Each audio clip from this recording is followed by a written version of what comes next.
बिस्मिल्लाहिर्रहमानिर्रहीम।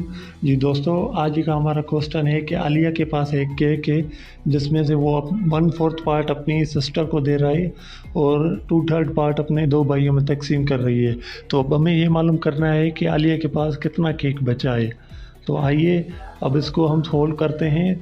सबसे पहले सॉल्यूशन लिखेंगे, उसके बाद जो आलिया ने अपनी सिस्टर को केक दिया वो लिखेंगे जो कि 1/4 पार्ट है, और अपने दो भाइयों में जो केक डिस्ट्रीब्यूट किया वो भी लिखेंगे 2/3 था। सबसे पहले हम ये जानेंगे कि उसने टोटल कितना केक डिस्ट्रीब्यूट किया है, तो इसलिए उसके सिस्टर और दो भाइयों दोनों के केक को ऐड करेंगे जिस तरह 1/4 + 2/3 है। क्योंकि ये फ्रैक्शन का क्वेश्चन है, फ्रैक्शन की एडिशन है, तो इसको एलसीएम के ज़रिए सिंप्लीफाई करेंगे। तो जैसे ही सिंप्लीफाई करेंगे तो हमारे पास आंसर आएगा 3 + 8 / 12। मतलब कि टोटल केक जो उसने अपने भाई और बहनों को दिया वो 11/12 है। तो अब हमारे पास टोटल डिस्ट्रीब्यूशन हो गई। अब हमें ये मालूम करना है कि बकाया केक इनमें से माइनस करेंगे तो हमें मालूम हो जाएगा कि बकाया केक आलिया के पास कितना बचा है। तो टोटल केक एक था, तो एक में से 11/12 को माइनस करेंगे। तो अब 1 - 11/12 लिखेंगे।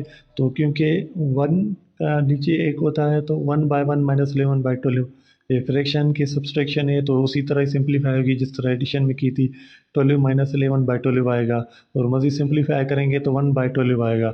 इसका मतलब ये हुआ, आंसर ये हुआ कि आलिया के पास 1/12 पार्ट जो है केक का वो बचा है।